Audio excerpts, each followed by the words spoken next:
Parlons des parts pompiers, mais d'abord un petit peu de contexte. En IFS, on distingue généralement 3 catégories de parts. On a les parts exilées, qui sont des parts vulnérables de nous, qui portent la douleur de moments où on s'est senti critiqué, humilié, rejeté, abandonné, impuissant, etc. On a les managers, qui sont des parts qui essaient de contrôler, de maîtriser, d'anticiper pour éviter que nos exilés ne s'activent et que leur douleur ne devienne trop intense pour nous. Et puis on a aussi les pompiers, qui sont des parts qui vont intervenir une fois que une douleur émotionnelle est réveillée, pour essayer de faire disparaître cette douleur-là, ou au moins la limiter au maximum. Aujourd'hui, on va parler en détail des pompiers. Et n'oublie pas de jeter un œil à la description parce que j'y ai mis des choses qui pourraient t'intéresser. Donc, les managers et les pompiers, ce sont tous les deux des types de parts qui sont protectrices. Les managers, eux, vont plus agir en préventif, et les pompiers, eux, plutôt en réactif. Quand une part exilée s'est déjà activée, qu'on commence à ressentir la douleur qu'elle porte. Donc leur but, c'est de couper la douleur immédiatement, ou en d'autres termes, d'éteindre le feu. Et c'est pour ça qu'on les appelle les pompiers. Il y a plusieurs sortes de pompiers, qu'on peut globalement classer en 3 catégories. La première catégorie, c'est des pompiers qui essaient de nous distraire, pour éviter qu'on ressente cette douleur-là.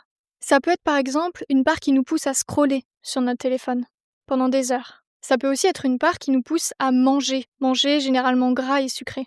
Ou plus subtilement, ça peut aussi être une part qui nous fait zapper d'une activité à l'autre, un peu automatiquement.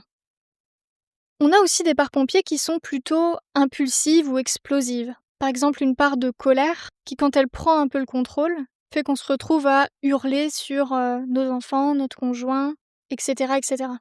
Et puis, on a aussi des types de pompiers qui vont, eux, chercher plutôt à nous anesthésier. Par exemple, une part pompier qui va nous pousser à nous dissocier, donc à couper le contact avec nos émotions, avec notre corps, pour éviter qu'on ressente une douleur. Donc voici quelques exemples de parts pompiers, et bien sûr, la liste elle n'est pas du tout exhaustive. Des parts pompiers, il y en a plein. Il y en a certains qui sont assez faciles à repérer, mais il y en a aussi beaucoup qui sont beaucoup plus subtils. Donc potentiellement dans ton système, il y a des parts pompiers, mais que tu n'as pas encore identifiés. Maintenant, parlons un peu plus de quel est le problème avec les parts pompiers. Le problème, c'est que si ces parts prennent le contrôle de notre vie, ça peut finir par nous rendre assez malheureux ou malheureuses. Parce que toutes ces parts, elles utilisent des stratégies qui nous poussent à des addictions. Addiction à la bouffe, aux réseaux sociaux, à la drogue. Bref, tout un tas de trucs qui sont pas très bons pour nous. Elles créent aussi des réactions émotionnelles assez intenses et souvent disproportionnées. Et tout ça, ça peut avoir un impact sur toute notre vie, sur notre travail, sur nos amitiés, sur nos amours, sur notre santé, mentale, physique, etc., etc. Même si elles font ça pour nous soulager sur le moment, pour nous réguler, si on ne fait rien, et ben en fait ça crée un cercle vicieux, parce que nos parts blessées, qui sont en souffrance, elles ne sont pas réellement entendues et pas réellement aidées. Donc finalement ça finit par ajouter de la souffrance, et ça peut durer des années. Malgré ça, c'est hyper important de se rappeler que nos managers et nos pompiers, ils essaient de nous protéger, ils essaient pas de nous faire du mal. Et en soi, ce sont des réponses intelligentes à des traumatismes, à des blessures émotionnelles qu'on a vécues dans le passé. C'est juste qu'il n'y a pas eu d'update. C'est important de se rappeler ça parce que nos parts pompiers ne sont pas nos ennemis. Quand on va les voir, elles nous disent souvent d'ailleurs qu'elles sont totalement épuisées par leur rôle. C'est simplement qu'elles savent pas quoi faire d'autre. Mais elles cherchent vraiment à nous aider. Ces parts-là n'ont simplement pas vraiment d'autres stratégies, pas d'autres alternatives. Et personne ne leur en a offertes. Donc en session IFS, l'objectif c'est pas du tout de faire disparaître nos parts pompiers. Lutter contre nos parts, ça fonctionne pas. Ça va avoir tendance à les crisper encore plus. Donc ce qu'on va faire en IFS, c'est d'aller, comme avec chaque type de part, rencontrer nos pompiers et de créer une relation avec eux. On crée cette relation depuis notre self, cet espace qui est vaste, qui est compatissant, qui est calme, qui est capable fondamentalement d'accueillir ses parts et de leur offrir de la sécurité. C'est en s'ancrant dans le self qu'on va être capable d'aller aborder nos parts avec curiosité, pour les comprendre plus profondément et puis ultimement les relaxer. J'aimerais vous donner une idée un peu plus précise de comment ça se passe dans une séance IFS quand on aborde un pompier. Donc je vais vous donner un exemple qui est très simpliste, mais qui vous donne au moins une bonne idée de ce qu'on fait. La première étape, c'est de se désidentifier de nos parts, de défusionner.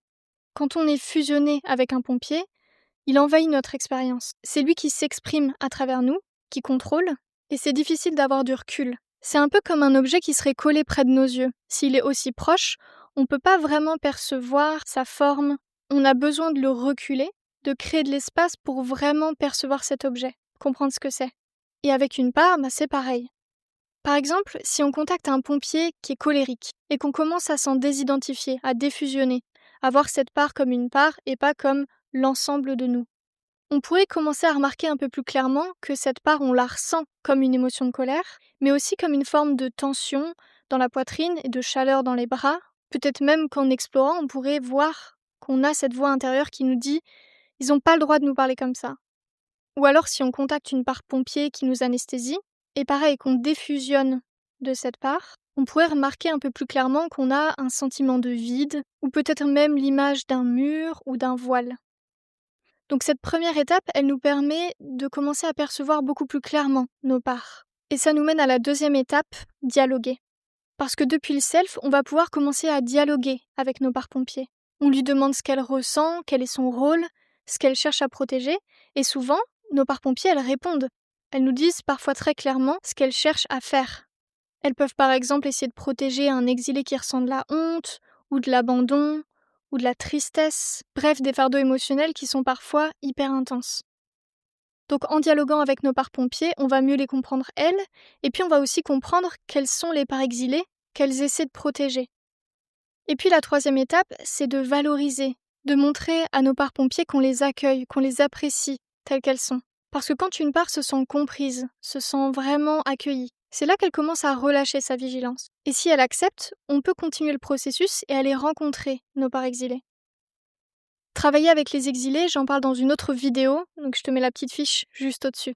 Ce qui est important à retenir, c'est que notre part pompier, quand on va interagir avec elle depuis le self, elle va réaliser qu'elle est plus seule, qu'il y a une présence qui est stable et fiable à ses côtés. Elle va aussi découvrir qu'elle peut être accueillie telle qu'elle est, sans aucun jugement, sans aucune pression. Et puis elle comprend aussi qu'elle n'a plus besoin d'être aussi réactive, qu'elle n'a plus besoin de tout gérer toute seule, d'essayer autant de nous distraire, d'être aussi impulsive ou d'essayer de nous anesthésier. Elle voit que le self est là et qu'il est solide, et donc elle peut se relaxer, et nous avec. Donc ce que j'aime avec l'IFS, c'est que c'est vraiment une méthode qui nous permet d'arrêter de lutter contre nous-mêmes. Généralement, on essaie de lutter contre nos addictions, contre notre autosabotage, contre nos réactions extrêmes, bref, contre nos pompiers, mais aussi plein d'autres parts. Sauf qu'en général, ça marche pas, et en plus, c'est vraiment épuisant. Mais si on commence à percevoir que tout ça, c'est lié à des parts qui font de leur mieux pour nous aider, et qu'on décide d'aller vraiment rencontrer ces parts avec curiosité, là les choses changent naturellement. Voilà, j'espère que ça t'aura donné une idée plus claire de ce que sont les pompiers. Si tu veux commencer à rencontrer tes parts, que ce soit tes parts pompiers, tes managers, tes exilés, tu peux trouver en description mon guide gratuit pour rencontrer tes parts en 3 étapes. Et si l'IFS t'intéresse, tu peux aussi regarder mes autres vidéos dans lesquelles je parle du self, des autres types de parts et de plein d'autres choses intéressantes relatives à l'IFS. Prends soin de toi et prends soin de tes parts.